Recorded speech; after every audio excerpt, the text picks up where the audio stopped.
Winter. 1944. The crack of a bugle echoes across a frozen camp in the American Midwest, where thousands of German prisoners of war stand behind barbed wire.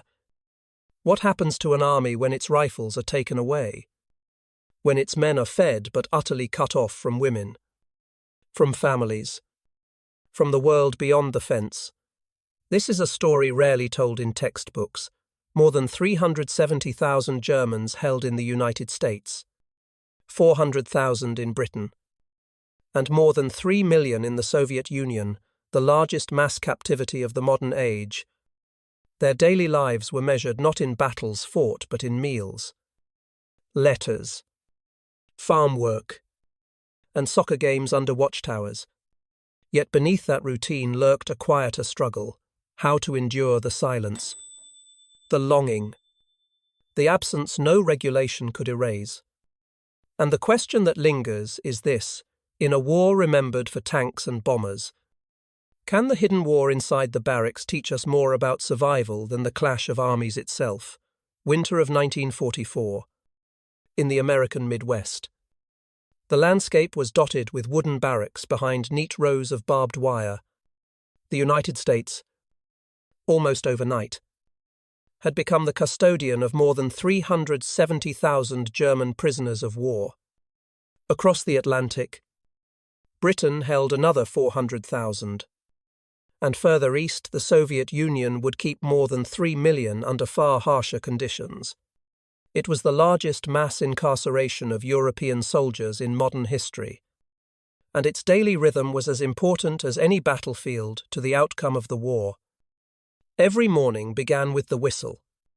Prisoners filed into neat ranks on frozen ground for roll call, their denim uniforms marked with large white letters, PW. The day unfolded according to regulation: breakfast, work details, scheduled recreation, and strict curfews at night. Meals were plain but sufficient. In American camps, rations often included bread, potatoes, beans, and occasionally eggs or meat equivalent by law to what American troops themselves received. Compared with the hunger-stalking German cities in the final years of the war, this diet was almost abundant, and many prisoners later admitted that they ate better in captivity than their families did at home. Clothing and shelter were equally standardized. Barracks were built of pine, long huts lined with double-tiered bunks, heated by small stoves in winter. Medical inspections were regular, in keeping with the Geneva Convention of 1929. In British camps, Red Cross packages supplemented supplies. In American ones, access to libraries and basic education courses was arranged. These details mattered, for survival in captivity was not measured only by calories or blankets, but also by how the system managed the thousands of idle hours. Discipline was strict, but not brutal in the West. Guards were instructed to prevent escape, maintain order, and crucially to avoid humiliating the prisoners. Yet the one matter that no regulation could easily resolve was the problem of human intimacy. Camps were segregated entirely by gender. Letters from wives or fiancés were permitted, though censored line by line. Photographs were treasured items, passed around barracks like sacred relics. The absence of women created a silent pressure that every man felt but few dared speak aloud. The authorities were not unaware. American camp commandants quietly noted that idleness increased tensions, and that tensions often found their way into quarrels, rumors, or unhealthy obsessions. The solution was pragmatic: keep the prisoners busy, keep them tired, and provide controlled outlets. That meant long days of agricultural labor, clearing forests, or repairing roads. It also meant soccer fields inside the wire, improvised boxing rings, and musical ensembles formed from captured soldiers who once played in village bands back in Saxony or Bavaria. These activities were never described as a cure for loneliness. Yet in practice they were precisely that, a mechanism to channel energies that otherwise might have turned inward. Contemporary records show how extensive this system became. In 1945 alone, German prisoners in the United States provided millions of man-days of farm labor, harvesting wheat and cotton when American manpower was short. On Sundays, barracks hosted football matches that drew hundreds of spectators. Choirs sang old German folk songs in makeshift halls, their voices carrying across the wire. Such scenes might appear almost domestic, yet they were carefully orchestrated to prevent unrest and to blunt the edge of isolation. Still, the gaps remained. Diaries recovered from camps in Iowa and Texas speak of long nights when bunks creaked and whispers spread through the darkness. Guards reported occasional fights, sometimes triggered by taunts about wives or girlfriends far away. Medical officers acknowledged discreetly that private acts of release were common, though never openly discussed. Officially, the problem did not exist. Unofficially, it was tolerated as long as it remained unseen. Here lay the paradox of captivity, a regime that could regulate meals, labor, and letters could not fully regulate human desire. And yet, by embedding prisoners in a rhythm of work, sport, and culture, the American and British systems managed to contain what could not be eradicated.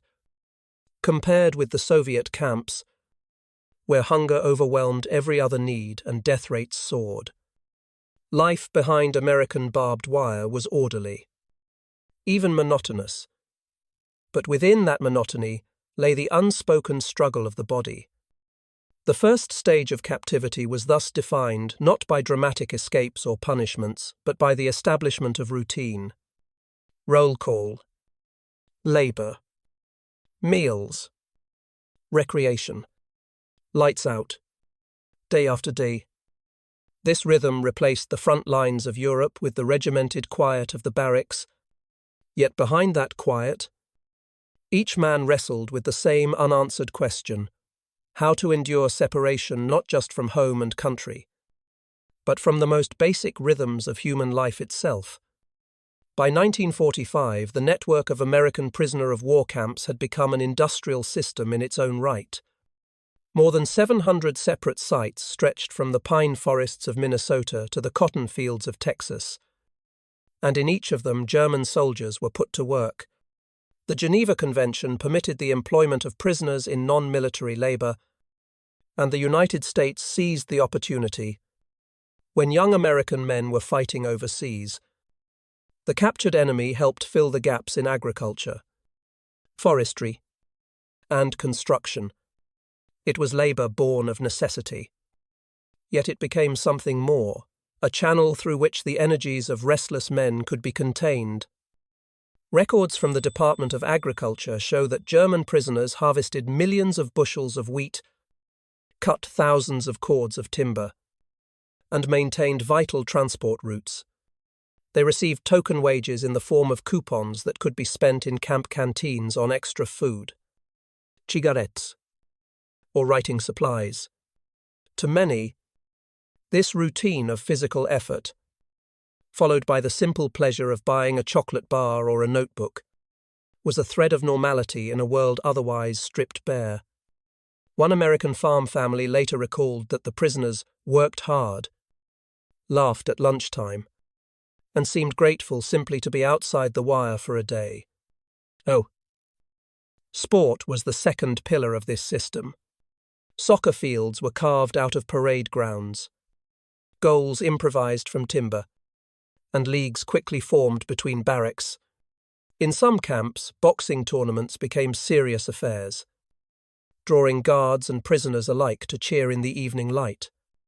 Baseball, unfamiliar to the Germans, was taught by American officers as both diversion and cultural education. These contests were noisy, physical, and above all exhausting precisely what camp authorities intended. A tired man slept more easily, a man with a team to support was less likely to brood. Cultural life also flourished. Many prisoners were musicians, and soon camp orchestras and choirs appeared. Concerts were staged on weekends, sometimes performing Beethoven or Schubert, sometimes popular folk songs. In Kansas, one camp even organized a theater group that produced plays in German. Watched with curiosity by American civilians invited inside the wire, such events served more than morale. They offered a structured way to sublimate emotions that could not otherwise be expressed. A song sung in chorus became a substitute for words that could not be written in censored letters. The authorities encouraged these activities not from generosity alone, but from calculation. Reports noted that camps with active work and recreation programs saw fewer disciplinary problems. Fewer fights broke out in the barracks. Fewer escape attempts were recorded. And medical officers reported lower levels of what they called nervous agitation, in a war fought not only with tanks but also with logistics. The smooth functioning of prisoner camps mattered. A restless population of hundreds of thousands had to be managed like any supply chain. Numbers underline the scale. In the United States alone, German prisoners contributed more than 90 million hours of labor before repatriation began in 1946. In Britain, they built roads, cleared bomb damage, and worked in fields until well into the post-war years. These figures reveal that captivity was not pure idleness, but a hidden reservoir of manpower redirected by the victors. At the same time, it provided the captives with routine, fatigue, and the illusion, however faint, of usefulness. And beneath it all lay the unspoken issue. Work dulled the edge of restlessness. Sport burned away excess energy. Music offered catharsis. The combination acted as a safety valve for needs that the camp could not openly acknowledge. No officer's report would state that soccer reduced sexual frustration or that long hours in the field curbed nocturnal tensions. Yet the connection was obvious. By structuring every day with labor and every evening with diversion, the system found a way to regulate what could not be legislated. Visitors from the Red Cross often remarked on the atmosphere of order, even of normalcy. To an outside observer, the camps seemed like self-contained villages with farms, schools, theaters, and clubs. But that appearance was carefully managed. The barbed wire remained. The armed guards stood watch, and the separation from family endured. What looked like normal life was in fact an elaborate framework designed to contain the most basic impulses of thousands of men. Thus, the second stage of captivity was defined by activity. Where the first weeks had been a shock of silence and routine, now came the steady beat of labor, sport, and culture. These were the mechanisms that kept the prisoners occupied, the levers by which commanders maintained discipline, and the means by which a population of young men survived long years of separation. The camps had become engines of control, turning barbed wire into boundaries not only of movement but of thought. By the final year of the war, the prisoner of war system had become a world within a world. More than 370,000 Germans were still held in the United States, 400,000 in Britain, and over 3 million in the Soviet Union. The differences between these systems were stark. In America and Britain, prisoners had enough food, recreation, and letters. In the East, hunger, disease, and exposure decimated entire groups. Yet in every theatre, one constant defined captivity, silence. That silence was not the absence of noise, for the barracks were full of coughs, footsteps, and the scrape of boots on wooden floors. It was the silence of isolation, enforced by barbed wire, by censored mail. By the total absence of women, letters were lifelines. Yet every line passed under the eye of a censor. A wife might write of a child's birth, only for half the page to be struck out. The prisoner clutched the fragment, reading it again and again, filling in the blanks with imagination. For many, those envelopes became both comfort and torment. Camp doctors observed discreetly that tension grew sharpest at night. Official reports never mentioned the word, but in private notes they admitted that solitary habits were inevitable. Guards turned a blind eye as long as order was preserved. Where rules forbade open discussion, unwritten codes emerged, averted eyes, a curtain draped across a bunk, a tacit agreement that silence was the price of dignity. This was the grey zone of captivity, the unacknowledged ways men coped with separation, spoken of neither in regulations nor in Red Cross visits. In the Soviet Union there was no such margin. Hunger overwhelmed all else. At camps near the Volga or deep in Siberia, prisoners battled frostbite, typhus, and starvation rations. Contemporary records suggest that mortality among Germans in Soviet hands reached nearly 1/3. Under such conditions, the body's needs were reduced to the simplest: food, warmth, survival. Accounts from survivors often skip entirely over questions of intimacy, replaced by memories of cold and hunger. Repatriation began slowly in 1946. In the United States, trains carried thousands of men to ports, where ships took them back across the Atlantic. In Britain, prisoners laboured into the late 1940s, rebuilding bombed-out cities before release. In the Soviet Union, many would not return until the early 1950s, and tens of thousands never returned at all. For those who did, the memory of captivity was a second war, fought not with weapons but with discipline, labour, and the management of human need. Diaries and memoirs written after the war give us glimpses into this hidden history. A former Luftwaffe pilot, once held in Texas, recalled, "We were not starved, nor beaten, yet we felt a great emptiness. Work and sport filled our days. But the nights were long. We waited for letters that might never come." Such words echo across decades, reminding us that captivity was not only about chains or rations, but about the silence imposed upon ordinary desires. The legacy of these camps was twofold. On the one hand, they demonstrated the capacity of Western allies to administer hundreds of thousands of prisoners without descending into brutality, a testament to the framework of the Geneva Convention. On the other, they revealed the limits of regulation. A state could command food, shelter, and work, but it could not legislate away loneliness. That truth shaped the post-war conversation on human rights, influencing later conventions that sought to account not just for physical welfare, but for psychological dignity. Thus, the story of German prisoners in the Second World War is not simply a footnote of logistics. It is a reminder that behind every statistic, 370,000 in America, 400,000 in Britain, 3 million in the Soviet Union, stood men whose lives were suspended in barbed wire limbo.